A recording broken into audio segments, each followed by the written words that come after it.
هغه قرآن چې هغه د الله رب العالمین کلام دی،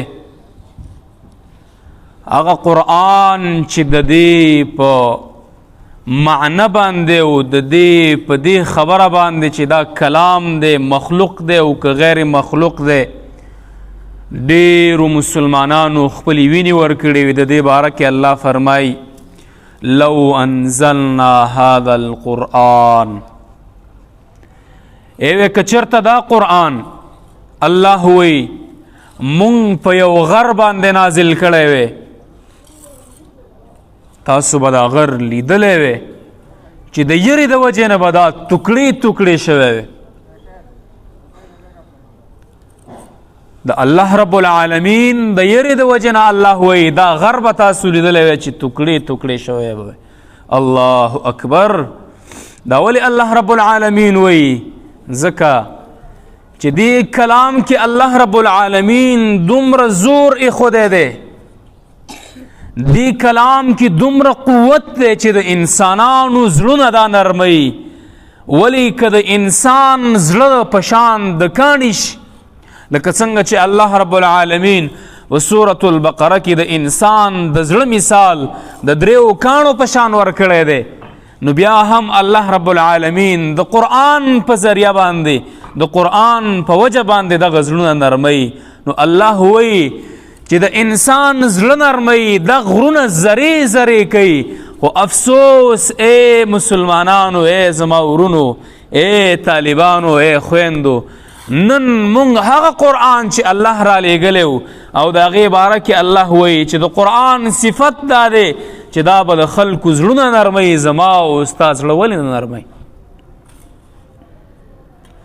مونږ ته قرآن بیان شي، د الله کلام الحمدلله رب العالمین نه واخله تل من الجنة والناس پورې ټول کلام بیان شي، مولوی صاحب لګیایي، قاری صاحب لګیایي، تفسیری وشي، تفصیلی وشي، احادیث پکې بیان شي او د هغې تشریح مونږ ته په خپله ژبه کې وشي. خو بیا هم زما او ستا زړه د 21مې صدۍ د مسلمان زړه په دې باندې نه نرمیږي. ولې؟ ځکه الله وایي صفت د قرآن دا دی چې دا به د انسان زړه نرموي. نو زما او ستا زړه آیا ما او تا انسانان نه یي که څه حساب دی؟ آیا ما او تا په اشرف المخلوقاتو کې نه یي او که څه حساب دی؟ د قرآن نه نعوذ بالله الله رب العالمین اثر اوچت کړی دی. څه وجه کیدی شي؟ دوه خبرې دي. یو دا چې یا خو زما او ستا زړه د کاڼي نه هم ډېر سخت دی، او یا الله رب العالمین د خپل کلام نه هغه اثر په ما او تا باندې ختم کړی دی. دا خو کیدی نشي چې الله د خپل کلام نه اثر ختم کړي. خو څه دا بله خبره دا لازمه شوه، هغه دا چې زما او ستا زړه د ادم د بچي زړه د محمد رسول الله د امتي زړه دا ډېر زیات سخت شوی دی. الله اکبر. نن ما او تا ته د الله کلام بیان شي، پروا یې نه کوو چې الله څه وایي په دې کې. نن ما او تا د قرآن تلاوت کوو، خو په قرآن کې زما او ستا سوچ نشته دی. حال دا الله وایي افلا یتدبرون القرآن ام علی قلوب اقفالها. اے خلکو، قرآن کې سوچ نه کوئ که نه وجه سره ستاسو په زړونو باندې توالې لګېدلي دي، مهرونه لګېدلي. څه وجه ده؟ سوچ کتاب دی قرآن، د تدبر کتاب دی. الله وی افلا یتدبرون القرآن. اے خلکو، تاسو سوچ نه کوئ. وجه څه ده؟ وجه دا ده چې ستاسو په زړونو باندې تالې لګېدلي دي. که څه وجه ده چې تاسو قرآن کې سوچ نه کوئ، تدبر نه کوئ، د دې قرآن په آیاتونو کې تاسو سوچ نه کوئ چې الله رب العالمین په دې آیات کې، په دې صورت کې، په دې آیاتونو کې ما ته څه وایي، زما کور ته څه وایي، زما د معاشرې دپاره څه وایي، زما د خلکو دپاره څه وایي، الله رب العالمین د ځان باره کې څه وایي.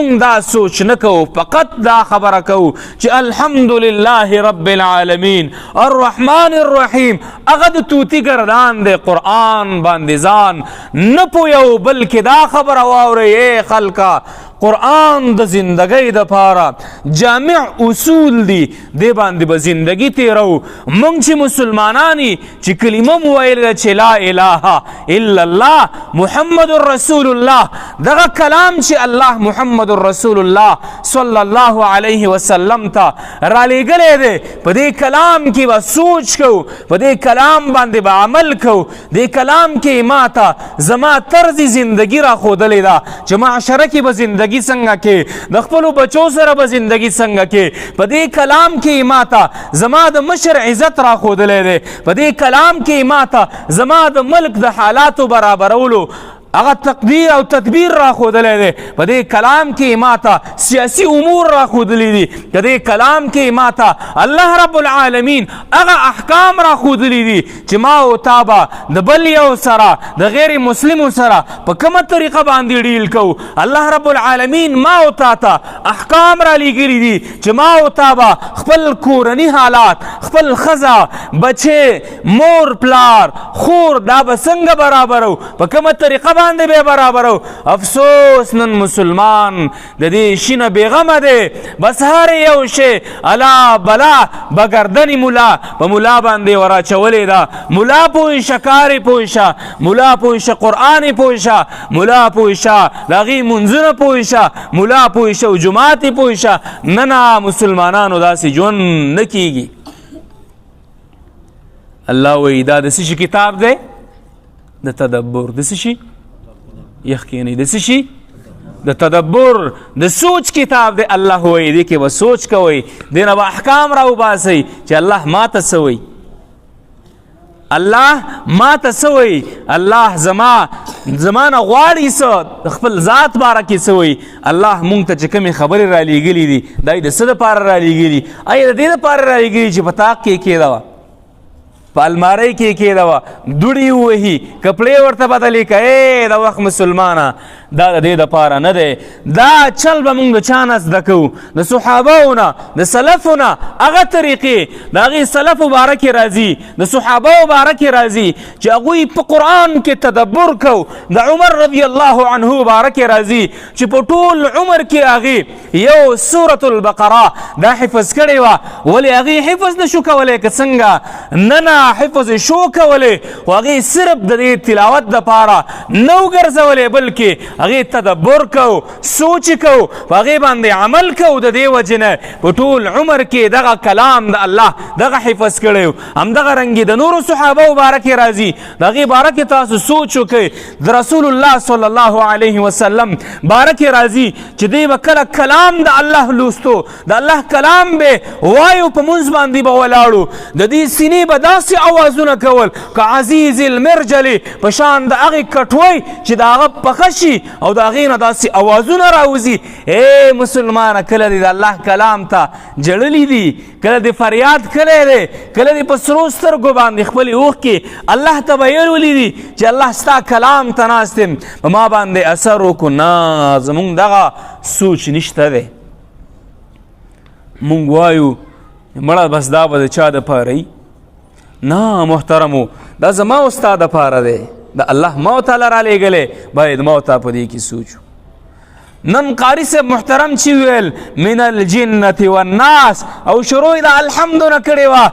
ای د 21مې صدۍ مسلمانه، ای د 21مې صدۍ خورې، ای مورې، تا په دې آیاتونو کې چې تقریبا د پاسه 6,000 آیاتونه دي، په کم یو کې د سوچ کړی دی، په کم یو د عمل کړی دی؟ دا د تلاوت داسې نه دي چې مونږ شروع شو لګیای لګیای لګیای. نه نه، الله به اجر راکوي په دې باندې. زمونږ د الله باندې ښه امید دی، خو دې باندې عمل پکار دی، سوچ پکار دی. د الله کلام دی، الله وایي قرآن کې سوچ نه کوئ، که څه وجه ده؟ ستاسو په زړونو باندې مهرونه لګېدلي دي، تالې لګېدلي دي. الله اکبر. د فضیل بن عیاض زوی رحمه الله، هغه ته د قرآن شهید ویلی کېږي. چې دا قرآن وجلی دی. فضیل بن عیاض د خپل زوی باره کې فرمایي اواز وشو چې فضیل ستا زوی هغه وفات شو. هغه وایي زما زوی بل چا نه دی وجلی، بل چا نه دی قتل کړی، بلکې قرآن وجلی دی. په قرآن کې سوچ کو یو آیات چې به د هغې مخې ته رالی وبې ژړل، فریاد به یې وکړو، بېهوشه به شو تر دې چې په دغې بېهوشۍ کې ورځ د هغې نه ساه ووته. نن ما او ته هم مسلمانانی پښتانۍ کلمه مو ویلې چې لا اله الا الله محمد رسول الله. ای زما وروره، ای زما خورې، کله ما او ته په یو آیات کې دومره سوچ کړی چې زما او ستا دا دنیا سره تعلق ختم شوی؟ نه نه، دا مونږ ته ګپ شپ ښکاري. سلفو کې یو بل سړی و، د هغې باره کې راځي کله چې په مونځ باندې به ودرېدو داسې توجه به برابره وه د الله د کلام سره چې دنیا به په دې بله راوړېدله. هغې به د چا ته سوچ او فکر نه تو، بلکې یو ورځ په مسجد کې ولاړ دی، زلزله راځي، د هغې نه ځي، د جومات نیم چت راغورځېږي، خو هغه په مونځ باندې ولاړ دی. کله چې سلام ګرځئ خلک ترې تپوس کوي چې ته پوه نه شوې. هغه وایي نه، زه په دې باندې نه یم پوه شوی. د الله سره مناجات کو، د الله سره خبرې کولې، په دې قرآن کې سوچ کو. ځکه د دې وجې نه بل چاته سوچ نه ته. نن زما او ستا مونځ، زما او ستا تلاوت، زما او ستا قرآن دا په کومه سویه کې دی او په کومه کیټګرۍ کې دی؟ ځان سره سوچ وکړه. ډېر خلک تدبر خو پرېږدوه، تلاوت هم نه کوي. الله اکبر. داسې خلک چې د الله د کلام تلاوت نه کوي.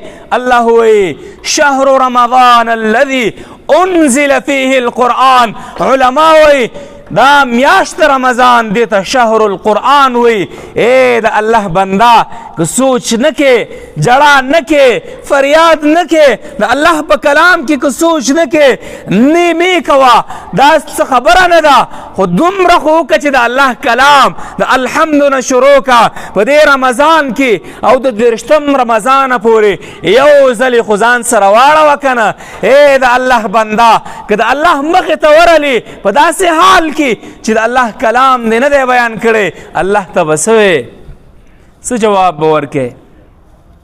زمونږ سوچ نشته دی. ای محترم، اول خو په دې کلام کې سوچ پکار دی. باید مونږ سوچ وکړو د الله په کلام کې چې الله مونږ ته څه وایي په دې خپل کلام کې. د الله خبرې که واقعي زمونږ د الله سره محبت وي نو باید مونږ د خپل حبیب په خبرو کې سوچ وکړو. د چا چې چا سره محبت وي د هغې خبره ډېر په غور باندې اوري، سوچ ورته کوي، تدبر کوي، داسې اکټیو ورته ناست وي. ای مسلمانه، ما تا چې دعوه کوو د دې چې مونږ د الله بندګان د الله سره محبت کوو، د رسول الله صلی الله علیه وسلم سره محبت کوو، ایا دې کلام ته کله ما تا توجه کړې ده؟ نه مو ده کړې. دا ولې دا په مونږ باندې څه باعث شوي دي چې مونږ دومره مصروفه یو په دنیا کې؟ د الله کلام مو شاته غورځولی دی. ای خلکه واورئ، کامیابی په دې کلام کې ده. د دې وجه نه شاعر څه فرمایي؟ وہ معزز تھے زمانے میں حامل قرآن ہو کر ہم ذلیل و خوار ہوئے تارک قرآن ہو کر. هغه خلک 313 د عربو په معاشره کې ډېر لږ خلک چې دا د روم او د کسرا د فارس خلک دوی ته چیلنجونه ورکړه.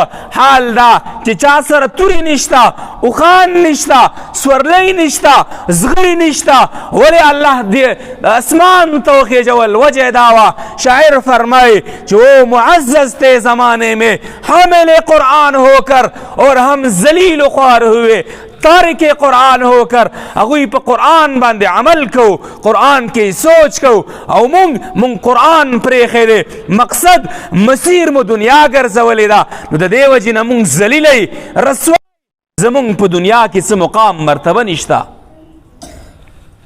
ای مسلمانانو، سوچ به کوو که نه به کوو؟ که سوچ مو وکړه الله به کامیابي درکړي، سکون د زړه دا به حاصل شي. او که سوچ مو نه کو بس هغه د توتی گردان دی. الله به اجر راکوي خو زمونږ ایمان به نه زیاتیږي، زمونږ سوچ به الله طرف ته نه راځي، مونږ به د الله د کلام د خبرو نه خبریږو. نو باید مونږ په دې قرآن کې باقي ورځې چې کومې پاتې دي سوچ وکړو، تدبر وکړو، یو آیات راوالو هغې کې وګورو چې الله څه وایي. نه پوهېږي تفسیر راواخله، پښتو تفاسیر، اردو، نورې ژبې چاته زده هغه وګورئ چې الله مونږ ته څه وایي. نو بیا به مونږ کامیاب، او که چېرته مو د الله په کلام کې سوچ نه کوو نو بیا به مونږ ناکام یو. الله رب العالمین دې مونږ ته دنیا او آخرت کې کامیابي را نصیب کړي. الله رب العالمین دې په قرآن باندې مونږ ته پوره پوهه او قرآن دې الله رب العالمین زمونږ د زړونو سکون وګرځوي. الله رب العالمین دې زمونږ په زندګۍ کې، زمونږ په ملکونو کې قرآن نافذ کړي، او الله دې مونږ ته توفیق راکړي چې مونږ د قرآن په صحیح طریقې سره خدمت وکړو په دې ملک کې او په ټوله اسلامي دنیا کې، بلکې په ټوله دنیا کې رایج کړو. سبحانک اللهم وبحمدک اشهد ان لا اله الا انت استغفرك واتوب الیک.